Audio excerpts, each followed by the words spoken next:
بسم اللہ الرحمن الرحیم۔ السلام علیکم ورحمۃ اللہ وبرکاتہ۔ آج ہم سورہ فاتحہ آیت نمبر 5 کی تفسیر جاننے کی کوشش کریں گے۔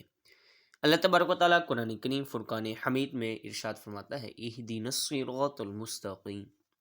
ترجمہ کنز ایمان، ہم کو سیدھا راستہ چلا۔ تفسیر صراط الجنہ، اہدنا الصراط المستقیم، ہمیں سیدھے راستے پر چلا۔ اللہ تعالیٰ کی ذات و صفات کی معرفت کے بعد اس کی عبادت اور حقیقی مددگار ہونے کا ذکر کیا گیا، اور اب یہاں سے ایک دعا سکھائی جا رہی ہے کہ بندہ یوں عرض کرے، اے اللہ عز و جل، تو نے اپنی توفیق سے ہمیں سیدھا راستہ دکھا دیا، اب ہماری اس راستے کی طرف ہدایت میں اضافہ فرما اور ہمیں اس پر ثابت قدم رکھ۔ صراط مستقیم کا معنی۔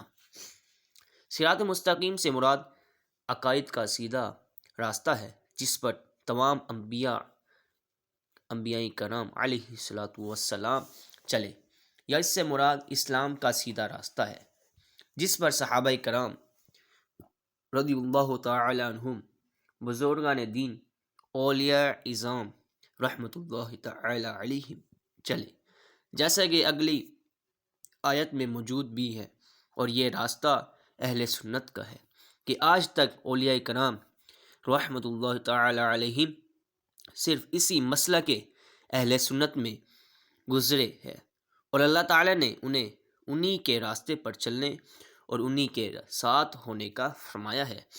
فرمان باری تعالی ہے، یا ایھا الذین آمنوا اتقوا اللہ وکونوا مع الصادقین۔ ترجمہ کنز العرفان، اے ایمان والو، اللہ سے ڈرو اور سچوں کے ساتھ ہو جاؤ۔ حضرت انس رضی اللہ تعالی عنہ سے روایت ہے کہ سید المرسلین صلی اللہ تعالی علیہ وآلہ وسلم نے ارشاد فرمایا، بے شک میری امت کبھی گمراہی پر جمع نہیں ہوگی، اور جب تم لوگوں میں اختلاف دیکھو تو تم پر لازم ہے کہ سواد اعظم یعنی مسلمانوں کے بڑے گروہ کے ساتھ ہو جاؤ۔ حضرت عبداللہ بن عمر رضی اللہ تعالی عنہما سے روایت ہے کہ نبی اکرم صلی اللہ تعالی علیہ وسلم نے ارشاد فرمایا، بنی اسرائیل 72 فرقوں میں تقسیم ہو گئے تھے، اور میری امت 73 فرقوں میں تقسیم ہو جائے گی، ان میں سے ایک کے علاوہ سب جہنم میں جائیں گے۔ صحابہ کرام رضی اللہ تعالی عنہم نے عرض کی، یا رسول اللہ صلی اللہ تعالی وسلم، نجات پانے والا فرقہ کون سا ہے؟ ارشاد فرمایا، وہ اس طریقے پر ہوگا جس پر میں اور میرے صحابہ ہیں۔ ہدایت حاصل کرنے کے ذرائع۔ یاد رہے کہ اللہ تعالیٰ نے ہدایت حاصل کرنے کے بہت سے ذرائع عطا فرمائے ہیں، ان میں سے چند یہ ہیں۔ نمبر 1، انسان کی ظاہری باطنی صلاحیتیں جنہیں استعمال کر کے وہ ہدایت حاصل کر سکتا ہے۔ نمبر 2، آسمانوں و زمینوں میں اللہ تعالیٰ کی قدرت اور وحدانیت پر دلالت کرنے والی نشانیاں جن پر غور و فکر کر کے انسان ہدایت پا سکتا ہے۔ نمبر 3، اللہ تعالیٰ کی نازل کردہ کتابیں، ان میں سے توریت، انجیل و زبور، قرآن پاک نازل ہونے سے پہلے لوگوں کے لیے ہدایت کا باعث تھے، اور اب قرآن مجید لوگوں کے لیے ہدایت حاصل کرنے کا ذریعہ ہے۔ نمبر 4، اللہ تعالیٰ کے بھیجے ہوئے خاص بندے انبیاء کرام اور مرسلین اعظام علیہم الصلاۃ والسلام یہ اپنی اپنی قوموں کے لیے ہدایت حاصل کرنے کا ذریعہ تھے، اور ہمارے نبی حضرت محمد مصطفیٰ صلی اللہ تعالی علیہ وسلم قیامت تک آنے والے تمام لوگوں کے لیے ہدایت کا ذریعہ ہے۔ آیت اہدنا الصراط المستقیم سے معلوم ہونے والے احکام۔ اس سے 3 باتیں معلوم ہوئیں۔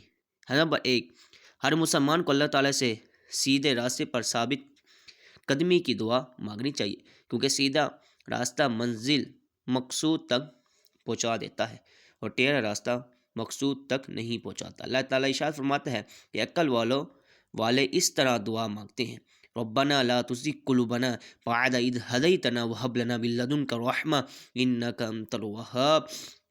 ترجمہ کنز ایمان عرفان، اے ہمارے رب، تو نے ہمیں ہدایت عطا فرمائی، اس کے بعد ہمارے دلوں کو ٹیڑھا نہ کر، اور ہمیں اپنے پاس سے رحمت عطا فرما، بے شک تو بڑا عطا فرمانے والا ہے۔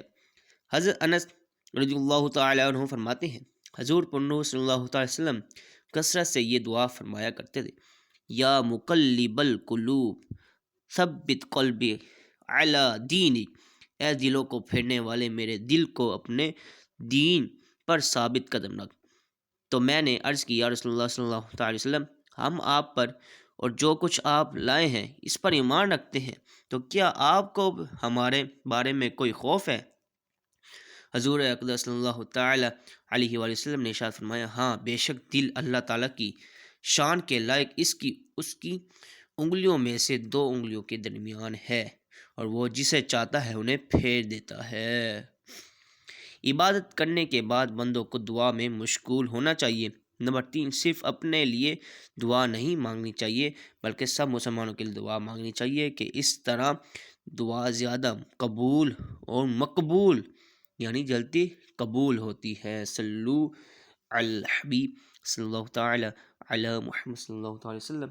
اللہ عز و جل سے دعا ہے کہ جو کچھ درس و بیان سنا، قرآن پاک کی سورہ فاتحہ آیت نمبر 5 کی ہم نے تفسیر سنی، اس پر عمل کرنے اور دوسروں تک پہنچانے کی توفیق عطا فرمائے، آمین، بجاہ خاتم النبیین صلی اللہ تعالی وسلم۔ السلام علیکم ورحمۃ اللہ وبرکاتہ۔